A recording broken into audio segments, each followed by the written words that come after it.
पेरियार ललई सिंह यादव 1911-1993। उत्तर भारत के पेरियार की संपूर्ण जीवनी प्रस्तावना पेरियार ललई सिंह यादव उत्तर भारत के सबसे महत्वपूर्ण बहुजन आंदोलनकारियों में से एक थे, जिन्होंने जातिवाद, ब्राह्मणवाद और सामाजिक अन्याय के विरुद्ध निडर होकर संघर्ष किया। उन्हें उत्तर भारत का पेरियार कहा जाता है क्योंकि उन्होंने दक्षिण भारतीय समाज सुधारक पेरियार ईनवी रामासामी के विचारों को हिंदी पट्टी में प्रचारित किया और उनकी प्रसिद्ध कृति सच्ची रामायण का हिंदी अनुवाद करके एक ऐतिहासिक कार्य किया। उन्होंने न केवल साहित्य के माध्यम से बल्कि कानूनी संघर्ष के जरिए भी अभिव्यक्ति की स्वतंत्रता के लिए लड़ाई लड़ी और सुप्रीम कोर्ट में जीत हासिल की।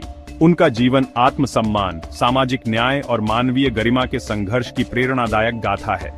प्रारंभिक जीवन 1911-1933, जन्म और पारिवारिक पृष्ठभूमि पेरियार ललई सिंह यादव का जन्म 1 सितंबर 1911 को उत्तर प्रदेश के कानपुर देहात जिले के कठारा गांव में हुआ था।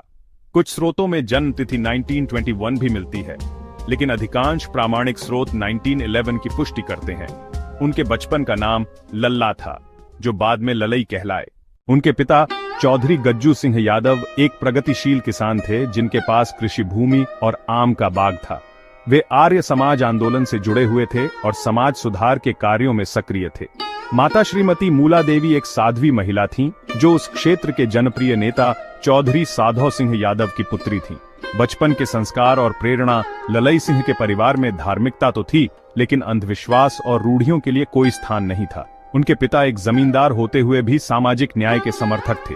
एक महत्वपूर्ण घटना उनके बचपन में घटी जब गांव के सामंती तत्वों ने यह नियम बनाया था कि किसी भी दलित महिला का प्रसव गांव में नहीं हो सकता। जब उनकी एक दलित सहयोगी की बहन का प्रसव हुआ तो चौधरी गज्जू सिंह ने इस अन्यायपूर्ण परंपरा का डटकर विरोध किया। प्रारंभिक शिक्षा ललई सिंह ने 1928 में हिंदी और उर्दू के साथ मिडिल पास किया। उस समय यह शिक्षा का अच्छा स्तर माना जाता था। वे केवल 7वीं कक्षा तक ही औपचारिक शिक्षा प्राप्त कर सके, लेकिन आगे चलकर उन्होंने स्वाध्याय से अपने ज्ञान को विस्तृत किया। प्रारंभिक रोजगार 1929 से 1931 तक वे वन विभाग में फॉरेस्ट गार्ड के रूप में कार्य किया। 1931 में उनका विवाह श्रीमती दुलारी देवी के साथ हुआ, जो चौधरी सरदार सिंह यादव की पुत्री थी।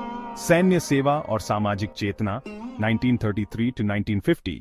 ग्वालियर राज्य में नियुक्ति 1933 में ललई सिंह ग्वालियर रियासत की सशस्त्र पुलिस कंपनी में कांस्टेबल के रूप में भर्ती हुए। नौकरी के साथ साथ उन्होंने अपनी पढ़ाई जारी रखी और विभिन्न विषयों का अध्ययन किया। कर्मचारी संघ का गठन 1946 में उन्होंने ग्वालियर में नॉन गजेटेड मुलाजिमान पुलिस एंड आर्मी संघ की स्थापना की और सर्वसम्मति से इसके अध्यक्ष चुने गए। इस संघ के माध्यम से उन्होंने पुलिसकर्मियों की समस्याओं को उठाया और उनके अधिकारों के लिए उच्च अधिकारियों से संघर्ष किया। सिपाही की तबाही पहली क्रांतिकारी कृति उन्होंने सिपाही की तबाही नामक पुस्तक लिखी, जिसने कर्मचारियों को क्रांति के पथ पर अग्रसर किया। इस पुस्तक में उन्होंने सैनिकों और उनकी पत्नी के बीच घर की दुर्दशा पर संवाद के माध्यम से व्यवस्था की आलोचना की। उन्होंने लिखा था, वास्तव में पुजारियों, मुल्लाओं, पादरियों और पंडितों की अदृश्य कल्पना स्वर्ग और नर्क के नाम पर झूठ है। यह आंखों से दिखने वाला सभी सैनिकों के घर पर अंतिम सच्चा नर्क व्यवस्था है। इस नर्क व्यवस्था का कारण है सिंधिया सरकार का घोटाला। इसलिए इसे हर हाल में उलटना है, इसे खत्म करना है।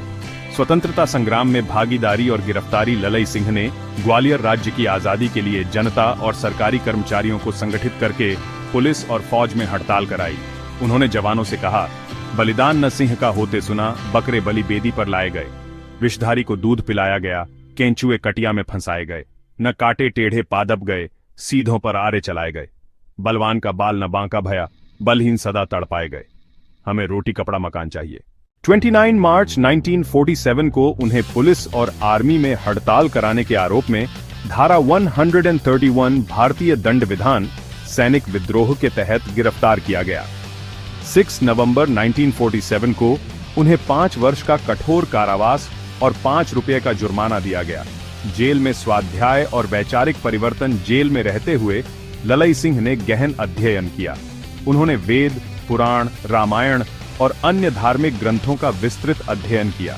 इस अध्ययन के दौरान उन्हें एहसास हुआ कि हिंदू धर्म में व्याप्त अंधविश्वास और जातिवाद एक सोची समझी राजनीतिक साजिश है। उन्होंने समझा कि ब्राह्मण पुरोहित इसके नीतिकार हैं, क्षत्रिय अपनी ताकत से लोगों को डराने दबाने का काम करते हैं और वैश्य इस व्यवस्था का आर्थिक पोषण करते हैं। 12 जनवरी 1948 को भारत की स्वतंत्रता के बाद ग्वालियर राज्य के भारतीय गणराज्य में विलय के कारण वे लगभग 9 महीने की सजा काटकर जेल से मुक्त हुए। वैचारिक संघर्ष का आरंभ 1950 to 1967। सेवानिवृत्ति और मिशन की शुरुआत 1950 में सेना से सेवानिवृत्त होने के बाद ललई सिंह ने अपने पैतृक गांव झिंझक को स्थायी निवास बनाया और पूर्णकालिक सामाजिक कार्य में लग गए। उन्होंने वैचारिक संघर्ष को आगे बढ़ाने के लिए अशोक पुस्तकालय नामक संस्था का गठन किया और सस्ता प्रेस नाम से प्रिंटिंग प्रेस भी शुरू किया। डॉ आम्बेडकर से मुलाकात 1951 में उन्हें डॉ बी.आर. आम्बेडकर से मिलने का अवसर मिला। इस मुलाकात का उन पर गहरा प्रभाव पड़ा और उन्होंने अपना शेष जीवन आम्बेडकर के विचारों के प्रचार प्रसार में लगाने का निश्चय किया। छेदीलाल साथी ने उन्हें रिपब्लिकन पार्टी ऑफ इंडिया का सदस्य बनाया। सच्ची रामायण और ऐतिहासिक न्यायिक संघर्ष 1968 to 1976, हिंदी अनुवाद और प्रकाशन 1968 में ललई सिंह ने पेरियार ई.वी. रामासामी की प्रसिद्ध कृति the Ramayana a true reading का हिंदी अनुवाद सच्ची रामायण के नाम से प्रकाशित किया। यह पहली बार था जब पेरियार के विचारों को हिंदी भाषी क्षेत्र में व्यापक रूप से पहुंचाया गया। सरकारी प्रतिबंध और विरोध पुस्तक के छपते ही तूफान मच गया। तथाकथित हिंदू धर्म के रक्षकों ने इसके विरोध में सड़कों पर प्रदर्शन किए। 8 दिसंबर 1969 को उत्तर प्रदेश सरकार ने दबाव में आकर धार्मिक भावनाएं भड़काने के आरोप में पुस्तक को जब्त कर लिया। इलाहाबाद हाईकोर्ट में जीत ललई सिंह ने वकील बनवारी लाल यादव के साथ मिलकर इलाहाबाद हाईकोर्ट में मामला दायर किया। 19 जनवरी 1971 को हाईकोर्ट ने जब्ती के आदेश को रद्द करते हुए सरकार को सभी जब्त की गई प्रतियां वापस करने और ललई सिंह को 300 रुपये का खर्च देने का आदेश दिया। सुप्रीम कोर्ट में ऐतिहासिक जीत उत्तर प्रदेश सरकार ने हाईकोर्ट के फैसले के खिलाफ सुप्रीम कोर्ट में अपील दायर की। सुप्रीम कोर्ट में 3 जजों की खंडपीठ, मुख्य न्यायाधीश वी.आर. कृष्ण अय्यर तथा न्यायमूर्ति पी.एन. भगवती और सैयद मुर्तजा फजल अली ने मामले की सुनवाई की। धर्मांतरण और नाम परिवर्तन 1967। बौद्ध धर्म स्वीकार करना 21 जुलाई 1967 को ललई सिंह ने महास्थविर चंद्रमणि से दीक्षा लेकर बौद्ध धर्म स्वीकार किया। ये वही बौद्ध भिक्षु थे जिन्होंने डॉ आम्बेडकर को भी बौद्ध धर्म की दीक्षा दी थी। जाति विरोधी चेतना और नाम से यादव हटाना बौद्ध धर्म अपनाने के बाद उन्होंने अपने नाम से यादव शब्द हटा दिया और केवल ललई सिंह या पेरियार ललई सिंह कहलाने लगे। यादव शब्द हटाने के पीछे उनकी गहरी जाति विरोधी चेतना काम कर रही थी। उनका कहना था कि बौद्ध की कोई जाति नहीं होती। साहित्यिक योगदान और नाट्य कृतियां 5 महत्वपूर्ण नाटक ललई सिंह ने हिंदी में 5 प्रभावशाली नाटक लिखे। अंगुलीमाल नाटक, शंबूक वध, संत माया बलिदान, एकलव्य नाग यज्ञ नाटक। इन नाटकों में उन्होंने पारंपरिक हिंदू पुराणों के वैकल्पिक और दलित नजरिए से व्याख्या प्रस्तुत की। शंबूक वध और एकलव्य जैसे नाटकों में उन्होंने उन चरित्रों को केंद्र में रखा जो मुख्य धारा के साहित्य में हाशिए पर थे। स्वामी अछूतानंद की कृति का पुनर्लेखन 1926 में लिखित स्वामी अछूतानंद के अनुपलब्ध नाटक संत माया बलिदान का पुनर्लेखन भी उन्होंने किया। यह दलित साहित्य की एक महत्वपूर्ण सेवा थी। गद्य में 3 वैचारिक पुस्तकें, शोषितों पर धार्मिक डकैती, शोषितों पर राजनीतिक डकैती, सामाजिक विषमता कैसे समाप्त हो। अन्य महत्वपूर्ण लेखन कार्य वैचारिक दर्शन और सिद्धांत, जाति विरोधी और तर्कवादी दृष्टिकोण। ललई सिंह का मूल दर्शन जाति विरोध और तर्कवाद पर आधारित था। वे मानते थे कि जाति व्यवस्था एक राजनीतिक षड्यंत्र है जो ब्राह्मणवादी पितृसत्ता के हितों की रक्षा करती है।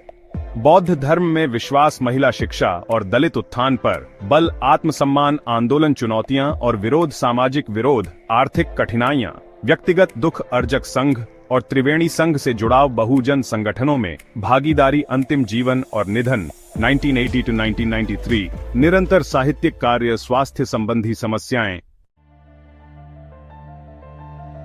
जय हिंद। मिलते हैं अगले वीडियो में।